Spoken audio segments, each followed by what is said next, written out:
Hi there, my name is Benedetta and welcome to Tender is the Read. In this video, I want to talk about my top 10 recommendations for beginner-friendly classic books. As you know by now, I am a big fan of classic books, and I'm also a firm believer of the fact that there's something for everyone under the big umbrella genre of classics. If you're somebody who wants to expand their reading towards the past and is just unsure where to start or afraid to pick one that will put them off classics forever, I've got you covered. So without further ado, here are my top 10 classics for beginners. The Great Gatsby by F. Scott Fitzgerald is my favourite book of all time in general, so of course is the first one on this list. On top of being considered one of the great American novels, The Great Gatsby is also an extremely approachable classic for anybody to begin with. This story was published in 1925 and it follows mysterious millionaire Jay Gatsby as he tries to reconnect with his long-lost lover Daisy Buchanan. It's a really short book that usually falls under 200 pages, depending on edition of course, but it really packs a punch. In the last year alone, I've already read it and annotated it twice because there are so many layers to peel off and so many different themes that you can pick up on each different reread. On my latest read, I decided to focus on the relationship between Gatsby and Daisy and just focus on the romance, which is something that before never really captured my attention. What I really loved about it before was the deconstruction of the American dream, the exploration of class divide, and changing social dynamics, as well as simply the fact that it is an amazing time capsule of the jazz age of the 1920s. This story is as scandalous as it is tragic, as romantic as it is hopeless. I just come back to it over and over again. I own several editions of it. It really does get bonus points for Fitzgerald's amazing prose. It is cynical, but also just beautiful, and you can't help being absolutely absorbed by this book, so I highly recommend it, of course. So my second pick is A Farewell to Arms by Ernest Hemingway, Fitzgerald's contemporary and famous frenemy. This novel is set during the Italian campaign of World War I and follows an American lieutenant in the ambulance corps who later gets injured and falls in love with a nurse. The story was inspired by Hemingway's own experience as a volunteer on the Italian front, and I feel like it's very much in line with Hemingway's ideals, or sort of even his stereotype as this macho, manly man with heroic propensities, while showing off his remarkable complexity, which is what I really love about this author. As someone who really cared about appearing as a strong man of action, I feel like Hemingway always has the most interesting reflections about human nature and this vulnerability, which in this case, set in the framework of the war. It really deals with the futility of human conflict, and it just really feels so deep, considering that of course this was an event that completely changed the greatest generation with huge repercussions to this day. Hemingway is well known for his very journalistic writing style, with his famous iceberg theory, which is a style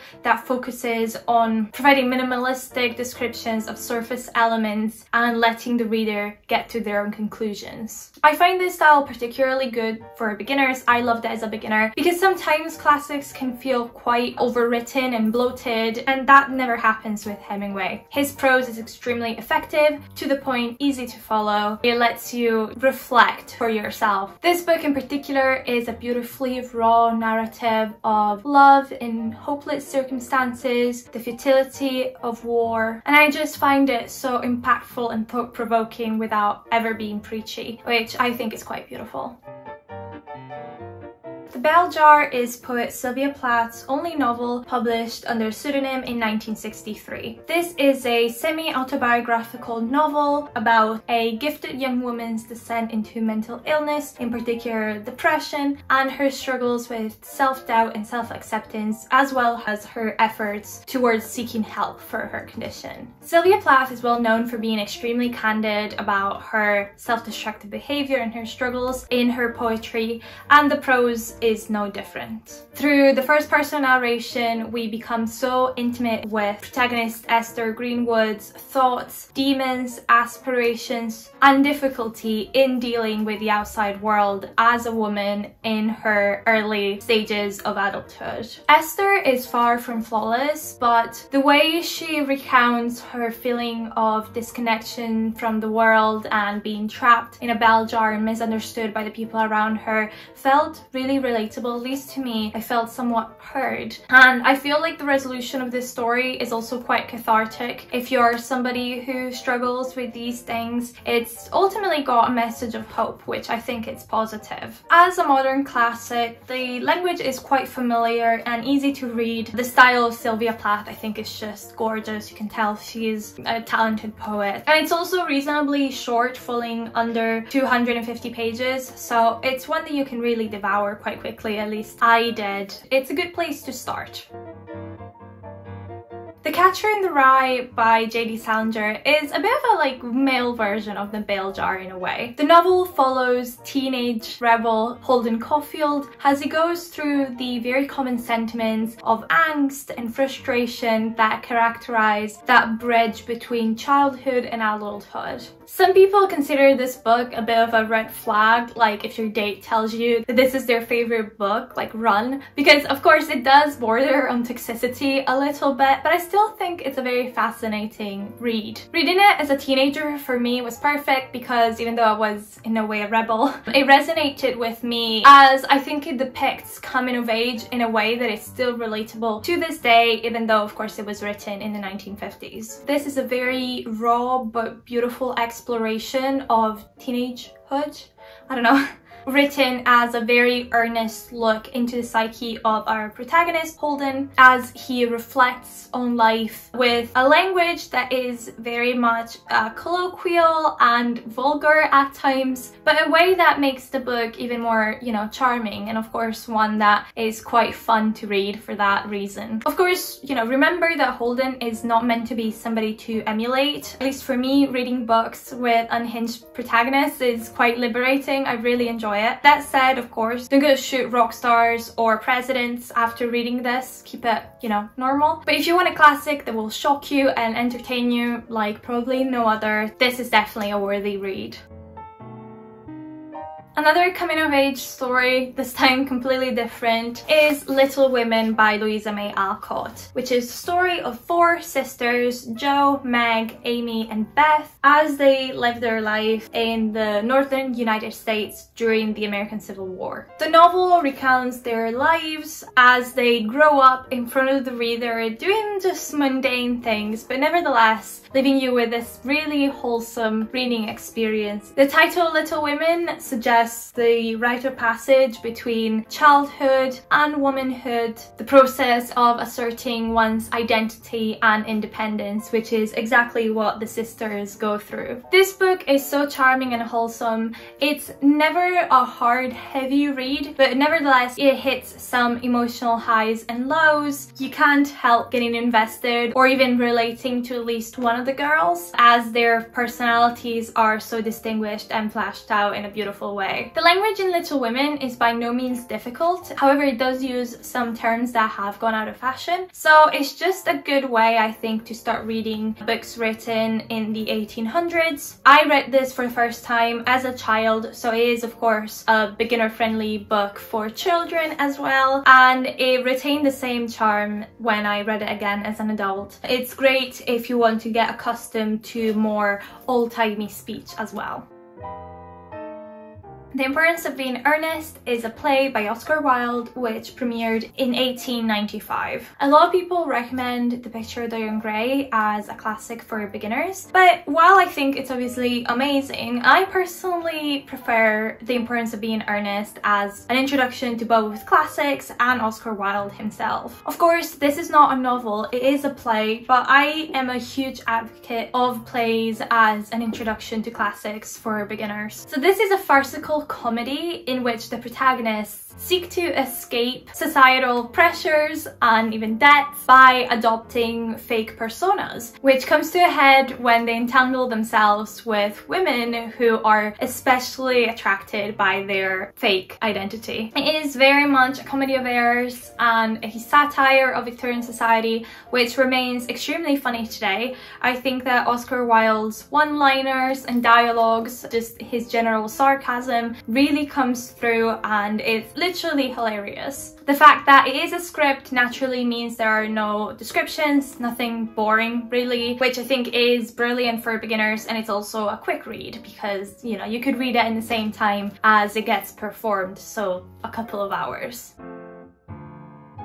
Jane Austen, of course, is one of the most famous classic authors of all time, so it's only fair that you should read her work. However, I personally think that her 6 novels, which of course include Pride and Prejudice, probably her most famous, are not quite perfect for beginners. They're just a tiny bit more advanced, so I would not recommend them to start with. But if you want a taster of her work, I would actually highly recommend Lady Susan, which is an epistolary novella that Jane Austen wrote in her youth. It is one of her satirical works, and it focuses around this attractive widow, Lady Susan, who basically oppresses her good-natured daughter and seduces or otherwise manipulates every man that she can get her hands on. Told through the letters of acquaintances and friends, the story is just absurd and hilarious, really showcasing Jane Austen's signature sense of humor and her great eye for characterization. That said, of course, it was written in her youth, so it doesn't have the sharpness of her other works or the complexity, since it's also a very, very short book. But I think it's just a great way to get familiar with Regency era writing, so quite far back. It's a good way to gain confidence to explore older works while reading something charming and approachable.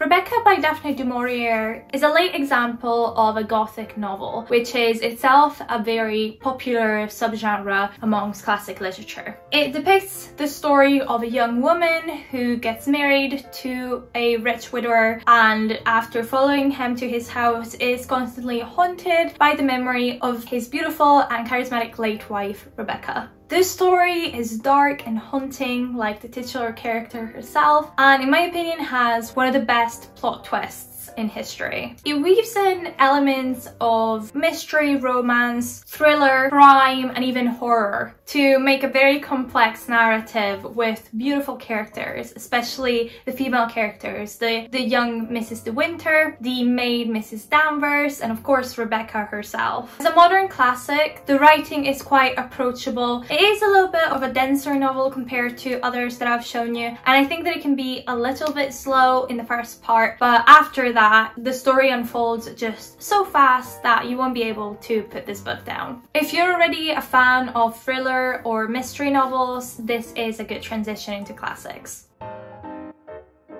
In Cold Blood by Truman Capote is a non-fiction classic novel subtitled A True Account of a Multiple Murder and Its Consequences. It's a true crime investigation of the real-life murders of the Clutter family in Kansas in 1959. Truman Capote went down there to Kansas with his friend and fellow writer Harper Lee and conducted a very deep investigation into the case, including getting to know the murderers and trying to understand their motivations. The result is a novel which puts together all the pieces of the puzzle, almost making them feel like fiction while trying to stay as close to the truth as possible. Nowadays, we're perhaps too familiar with true crime as a genre, and this book is probably entirely responsible for it due to its extreme and immediate success when it came out. It's so well written, it's easy to follow, even though it essentially follows 3 narratives: the story of the victims, the story of the perpetrators, and the investigation afterwards. So if you're a fan of the genre already, this is definitely a good place to start your transition into classics. Truman Capote wrote other novels and short stories, including Breakfast at Tiffany's, which I could have also mentioned in this top 10,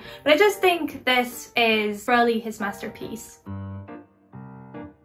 Finally, I don't have this book with me unfortunately, but it is 1984 by George Orwell, which is a dystopian novel and cautionary tale about the dangers of totalitarianism, societal repression, and mass surveillance. The imagery of this novel, such as the character of the Big Brother, have become quite ubiquitous in society and pop culture, so I'm sure you will have heard of this book. Plus, the dystopian genre was so popular as a YA genre when I was growing up at least. So this was a natural book that I decided to pick up very early on when I decided to make the transition into adult fiction, let alone classics. The story follows a diligent worker called Winston Smith who secretly hates the party, which is the totalitarian leadership of the country, and slowly learns of the existence of a resistance group underground, which he gets involved with. However, no one can ever know who's listening, and betrayal is always around the corner. And this novel does such a great job at convey the feeling of fear and anxiety at every moment in a society in which free will is not allowed.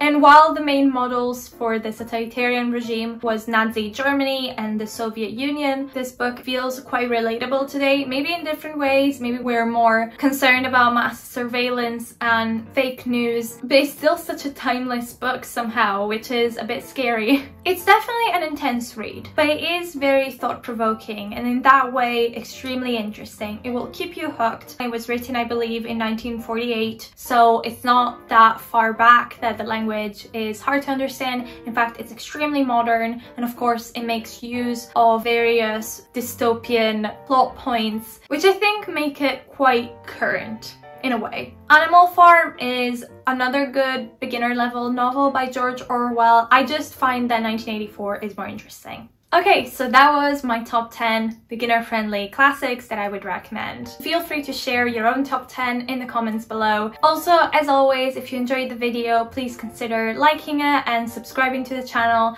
That really helps me and I really appreciate it. Thank you so much for watching, and hopefully I'll see you next time. Bye!